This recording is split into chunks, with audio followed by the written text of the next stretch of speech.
Hey folks, Alex here, 95 to Freedom.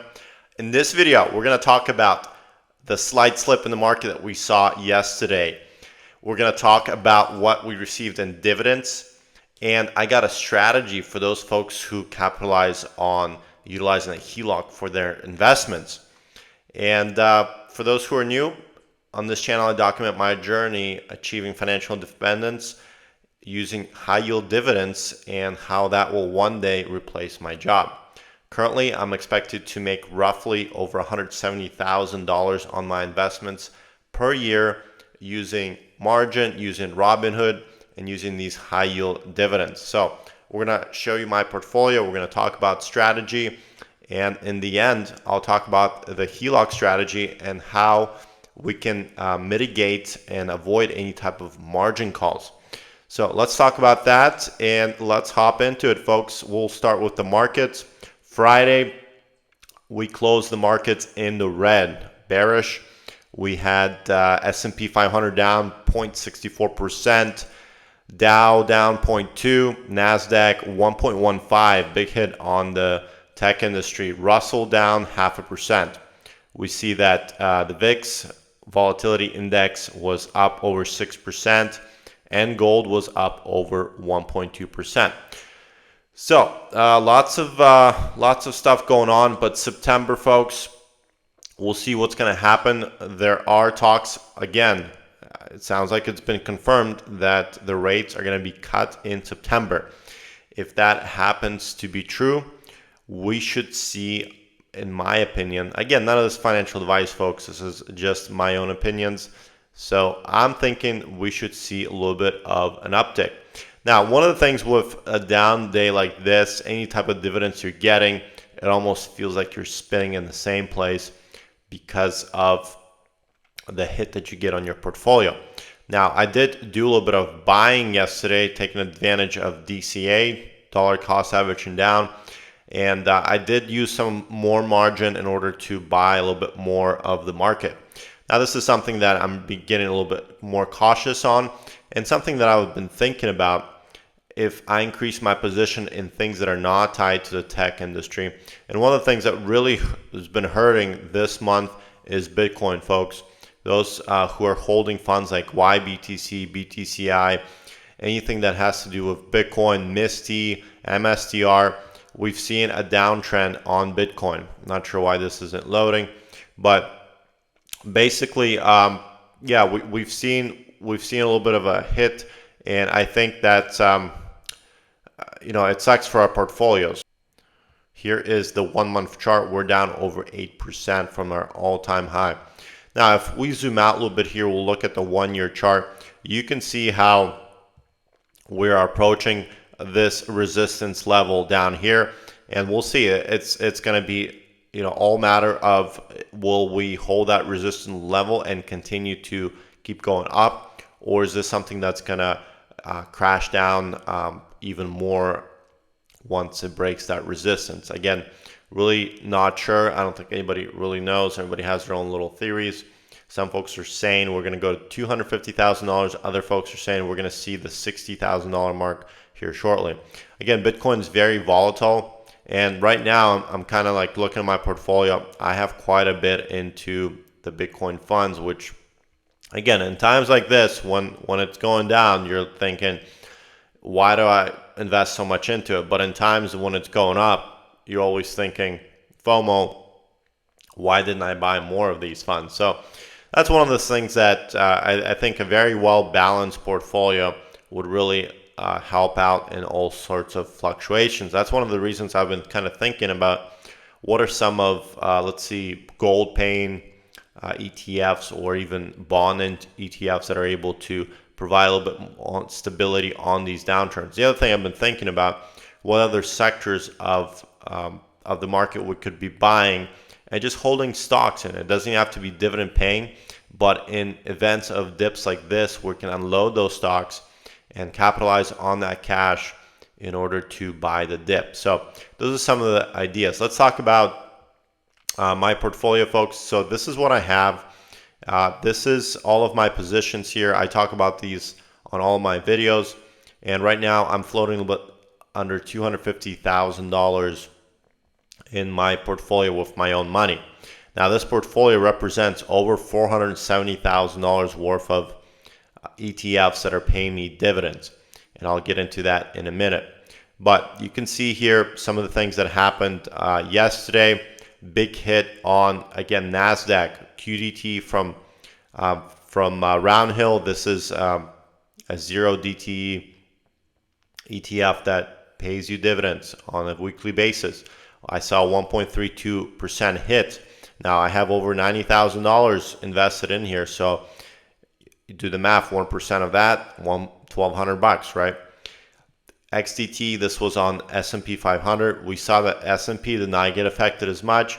We were down 0.66% on XDT yesterday.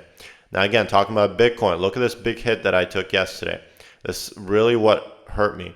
I have almost $50,000 in YBTC, and that took a 4.38% hit. I was down $2,200 just on this position alone. Now I do have BTCI. This is from Neos. For some reason, it was only down 1.76%. I'm really curious about that, how they are able to stop the bleeding, since they're kind of doing very similar option plays. Is Neos handling this a little bit better than YBTC? Let me know what you think in the comments. Now I saw that, and I was kind of shocked on the disparity between the two. Okay, let's talk about HOOW. You can see I have a little bit under $10,000, and this is, again, a weekly payer, which is leverage from Round Hill. And I've had almost 10% hit on this position. Hood's been on a down decline since its highest price. And yesterday, actually on Friday, we saw a little bit of an uptick, which was kind of nice. But let's take a look at year to date. So the highest peak, we're at 115 on Robinhood. So this month we've been kind of riding this wave. So this is the risk with having those single stock positions. And I feel like I'm not sure if I made the right call going so heavy into HOOW. Again, these are just my thoughts. We'll go down here, GPIQ. This is from, let's see, I think that was from Goldman Sachs, GPIQ. I still haven't received a dividend from it. Goldman Sachs, this is a monthly payer. We saw the hit on Friday as well. Look at this, from the spike we had at aftermarket, $52 and down. Overall, it's been climbing, which is really nice, 5% for the past 6 months. So not bad there. And the funds that I got, Nest Yield, some of these egg funds, I've been really experimenting with them. And eggs, we saw 1.6% downturn. Egg Q, 2.6%. And then I got Eggy. I got hit with 2.4. Now Eggy, looking into Eggy, it's very similar. I think it was Eggy. One of these, either EQ or Eggy. I think it was Eggy. It's very similar to like a fund like Ulti, where they really pick. That's not it. That's a band. They really pick their own stocks that they want to invest in to do options on. So strategically selected portfolio of large cap companies. So Eggy is like that, where they get to pick what they want to do their options on. Now we did see a hit, 2.4%. Overall, I'm only down 1.2% on Eggy.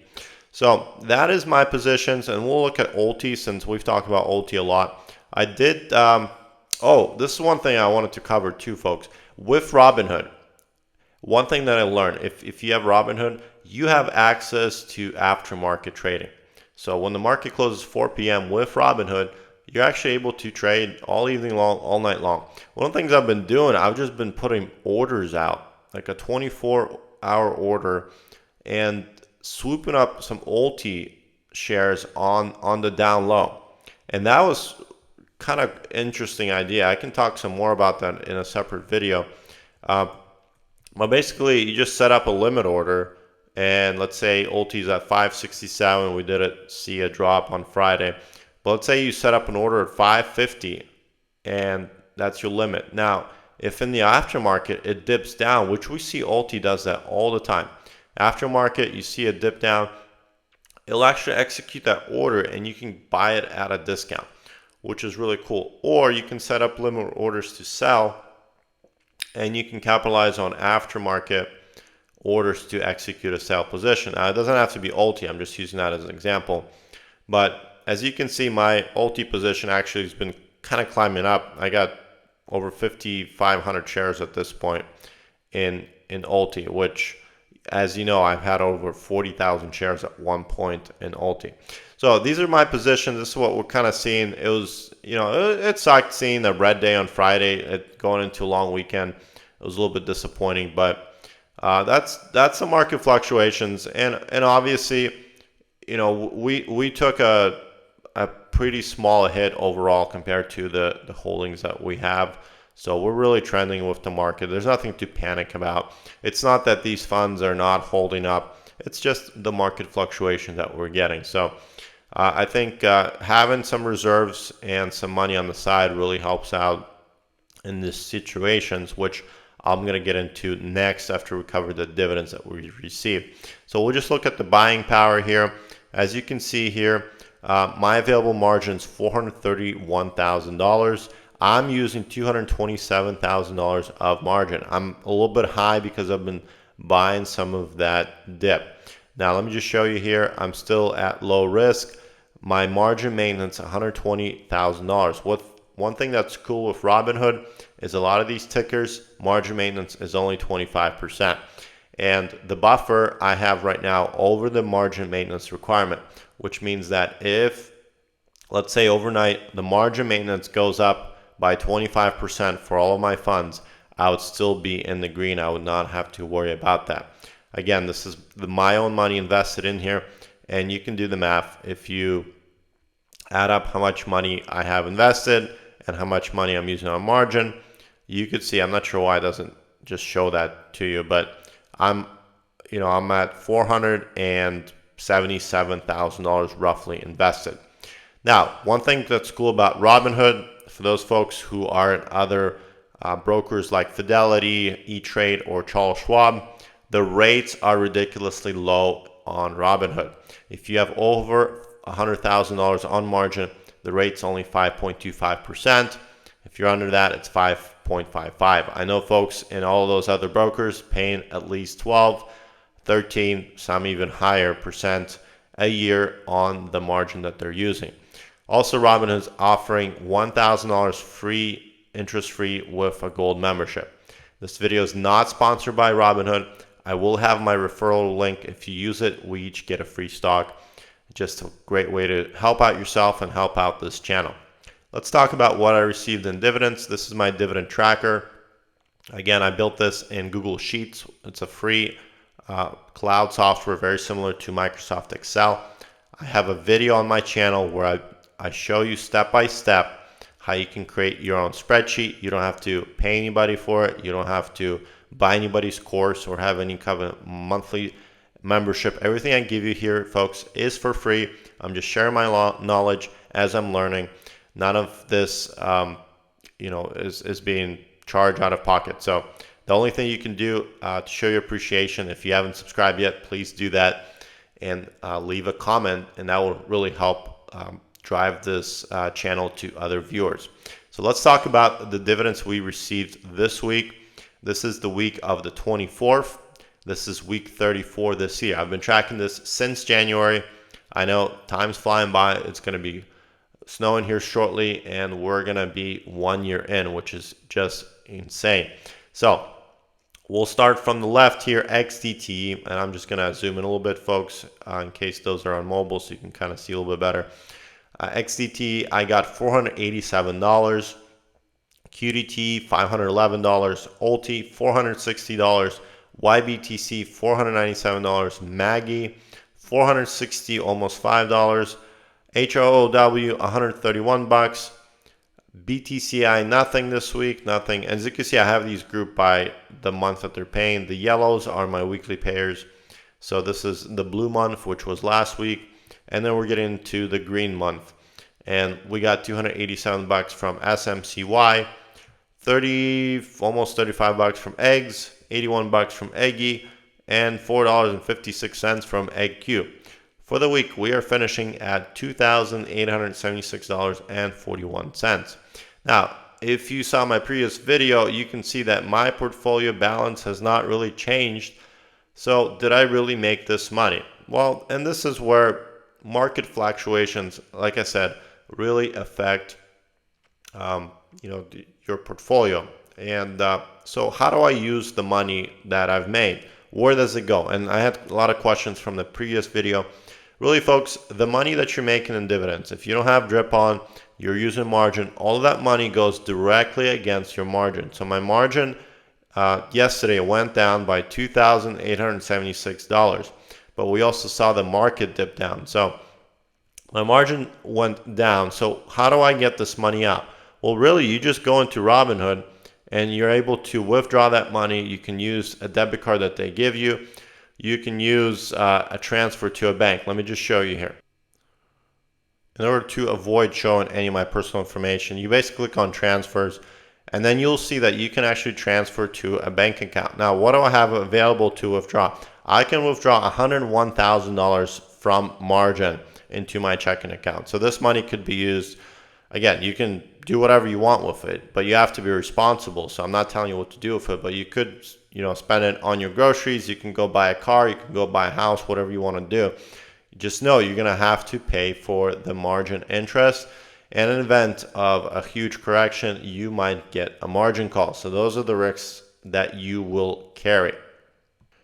And to get to that screen, you just click on spending, and then you can do a transfer of your funds. So that is, again, this is what I got in dividends, $28.76. This week, I really don't need the money, but I did have all my accounts set up beginning of this week.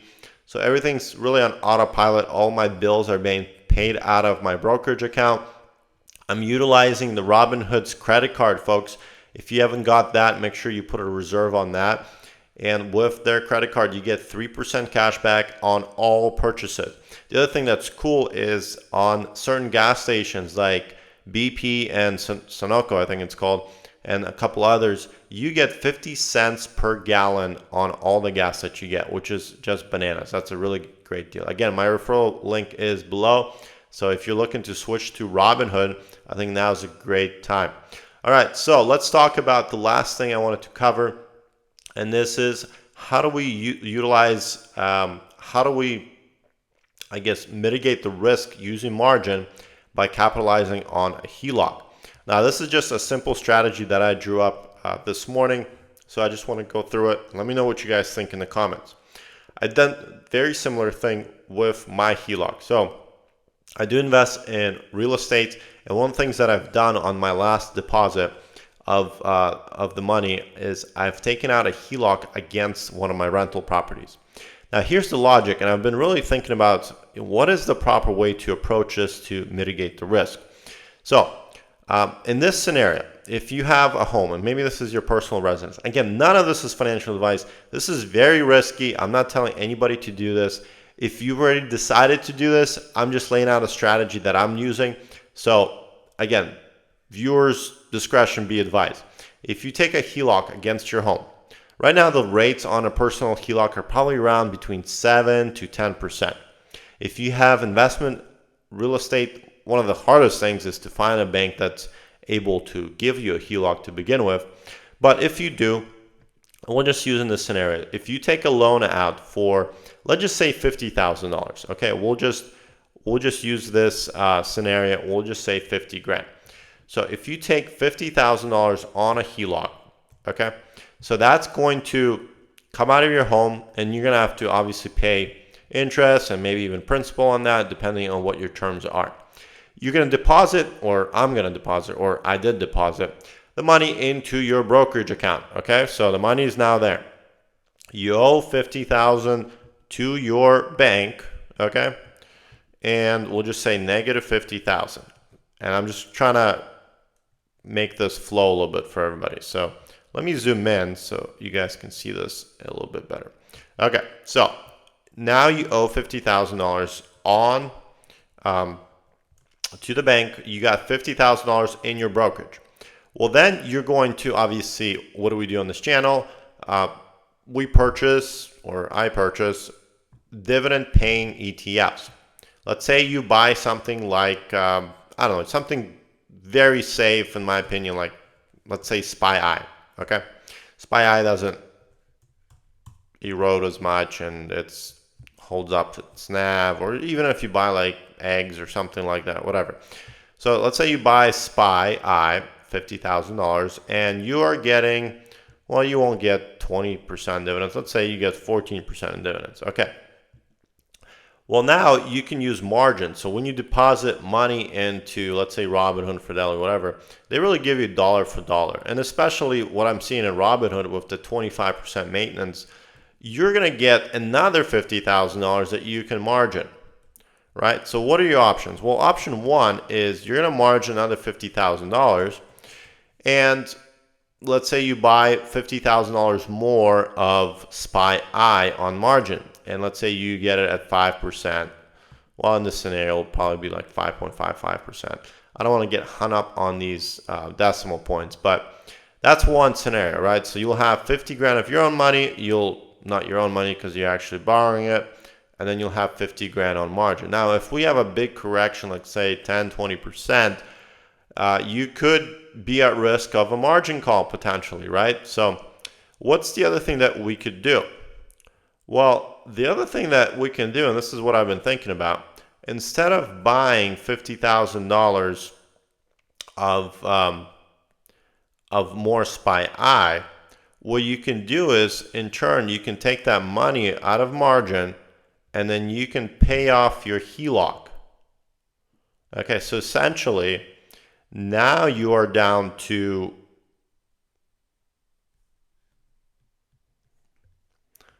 now your Heloc position is 0, right? So if you take that 50 grand against a negative 50, now you'd owe 0 on the Heloc.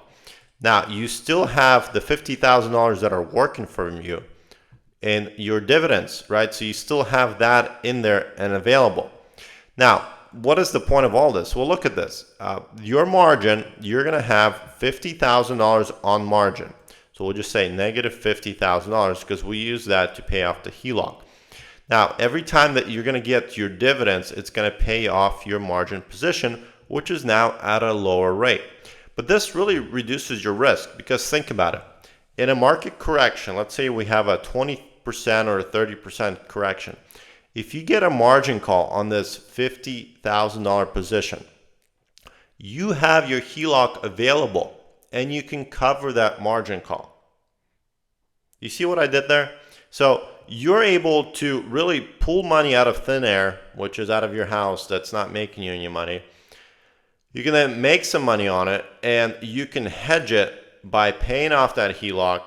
So in the event of a correction, again, let's say we get a margin call. Let's say this drops by 50%, and you get a margin call of $25,000.